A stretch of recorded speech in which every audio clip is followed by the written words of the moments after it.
Halo Sobat Investor, berjumpa lagi dengan kami dalam program Ticker Talk edisi Rabu 22 April 2026 bersama saya Taufan Sukma. Sobat Investor, indeks harga saham gabungan sebagaimana kita tahu pada penutupan perdagangan kemarin 21 April 2026 kembali harus berendam di zona merah dengan melemah sebesar 34,73 poin atau 0,46% menuju level 7.559,38. Sebanyak 283 saham tercatat melemah, 405 saham masih berhasil menguat, dan 271 saham lainnya bergerak stagnan. Volume transaksi sepanjang hari perdagangan melibatkan 40,77 miliar saham dengan nilai transaksi secara total mencapai 17,38 triliun rupiah. Aksi pelemahan ini merupakan lanjutan dari tren serupa yang terjadi di awal pekan, di mana indeks juga tertekan oleh sebagian sentimen negatif yang ada di pasar. Nah, untuk membahas kira-kira faktor apa saja yang menjadi tekanan utama yang menghalangi indeks untuk kemudian bergerak ke zona hijau, lalu apakah keputusan MSCI juga menjadi salah satu tekanan utama bagi pasar pada kondisi saat ini?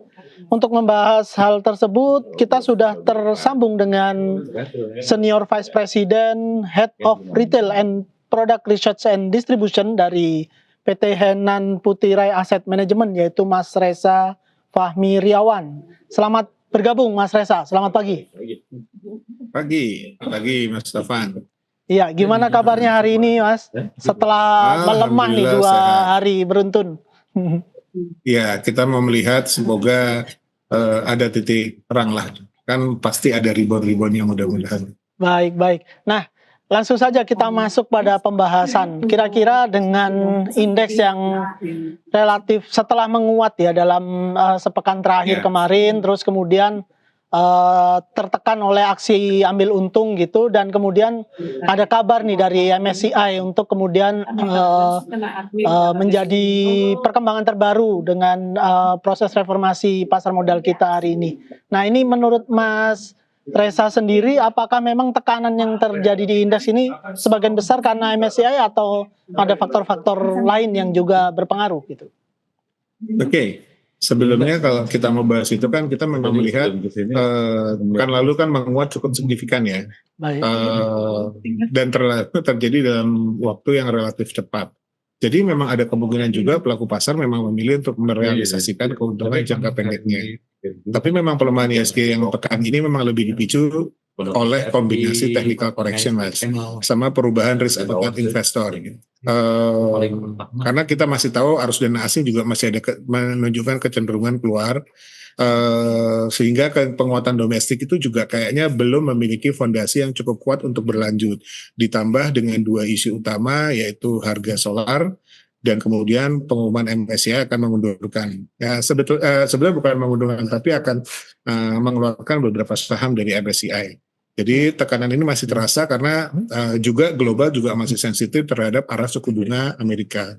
Jadi dan ketidakpastian geopolitik juga membuat orang-orang masih kembali ke aset yang defensif Mas. Jadi ini masih belum firm naiknya kemarin dan terlalu cepat. Jadi wajar Mas kalau ini ada koreksi.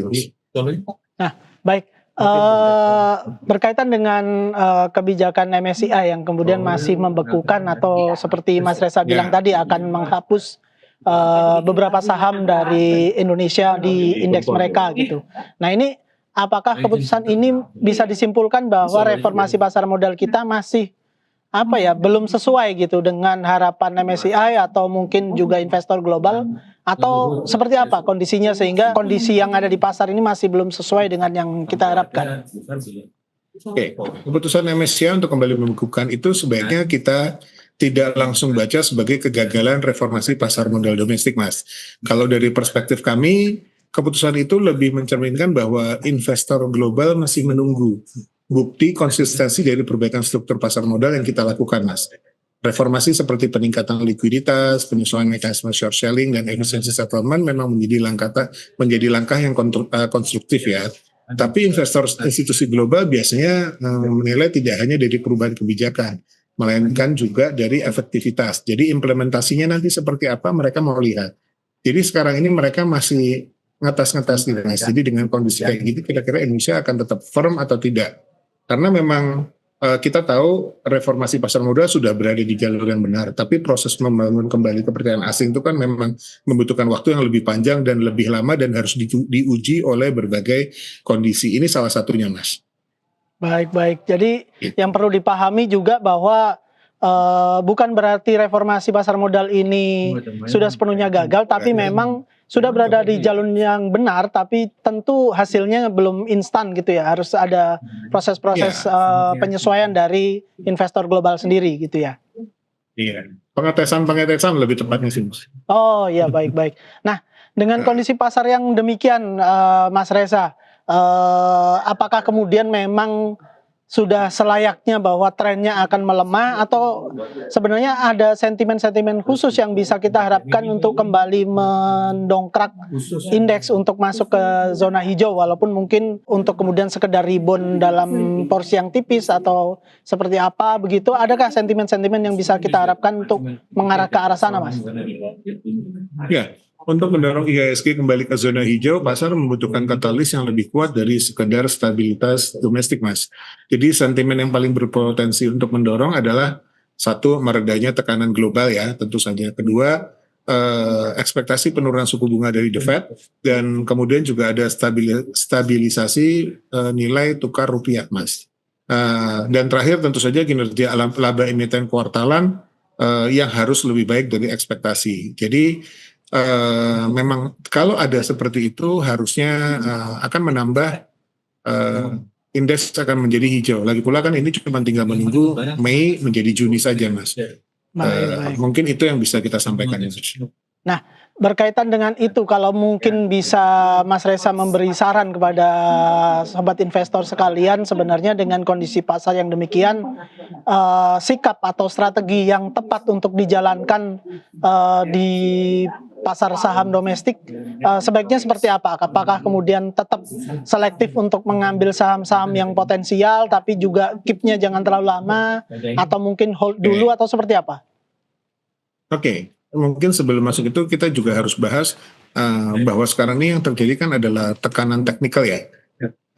Dan bukan merupakan penurunan fundamental. Jadi ini memang hanya tekanan teknikal yang memang kita harus lihat bahwa masih banyak saham yang memiliki kinerja operasional yang tetap kuat, valuasinya menarik, dan likuiditas domestiknya juga baik.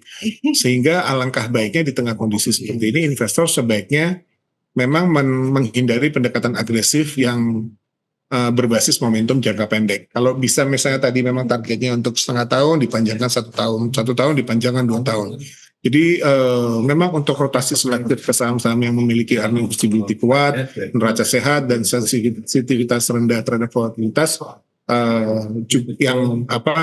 yang resilient itu juga menjadi salah satu bumbu ataupun resep supaya kita bisa milih saham yang benar, Mas. Jadi rotasi dan panjangkan momentum waktunya, timeline-nya. Baik. Nah, kita lebih spesifik nih dengan upaya rotasi, terus kemudian melihat potensi di sektoral gitu. Menurut Mas Reza atau mungkin dari Henan Putire sendiri, ada nggak rekomendasi yang secara sektoral mungkin kita bisa lihat ada misalkan yang saham-saham sawit yang kemudian beberapa waktu lalu sempat menguat, atau sektor-sektor apa saja yang sekiranya menurut Mas Reza layak untuk kita pertimbangkan untuk kita koleksi di kondisi pasar yang demikian? Oke, untuk saat ini sebetulnya masih tetap dengan seperti minggu lalu saya sampaikan bahwa perbankan besar menjadi penopang utama, kemudian kita juga cari yang berbasis dividen, itu akan sangat bagus untuk bisa menjadi menjadi koleksi kita yang defensif. Tapi kalau buat saya pribadi, seperti saya sampaikan, banyak sekali kok sekarang perusahaan-perusahaan terutama kayak di energi yang corporate actionnya dan planning jangka panjangnya bagus, sehingga akan sangat bagus kalau mulai juga dikoleksi. Kan seperti kita juga tahu hari ini ada beberapa saham energi yang naiknya cukup signifikan secara satu grup, jadi itu juga bisa menjadi satu pilihan juga. Dan banyak grup yang begitu, jadi bukan hanya satu grup, tapi banyak grup juga yang kira-kira juga bisa bagus. Jadi mungkin harus jeli melihat dan banyak kok mas potensinya. Mungkin itu yang saya sampaikan. Baik, analisa yang cukup bagus Mas. Semoga bisa menjadi pertimbangan lain bagi sobat investor untuk memulai perdagangan di pagi hari ini. Sayang dengan waktu yang terbatas, kita harus cukup sampai di sini perbincangan kita. Terima kasih banyak Mas Reza atas informasi dan analisanya. Sampai bertemu lagi di lain waktu. Selamat pagi Mas Reza. Pagi. Baik sobat investor, demikian tadi perbincangan kita bersama Head of Retail Product Research and Distribution dari PT Hainan Putirai Asset Management, yaitu Mas Reza Fahmi Riawan. Semoga analisa tadi bisa menjadi insight lebih atau mungkin second opinion yang bisa dipertimbangkan oleh sobat investor dalam membuka perdagangan pada pagi hari ini. Terkait dengan itu, selalu kami sampaikan bahwa setiap keputusan berinvestasi, baik itu jual maupun beli saham, itu sepenuhnya berada di tangan Anda, sobat investor. Maka yang bisa kami sampaikan, bijaklah dalam berinvestasi. Demikian dari kami, saya Taufan Sukma, sampai jumpa.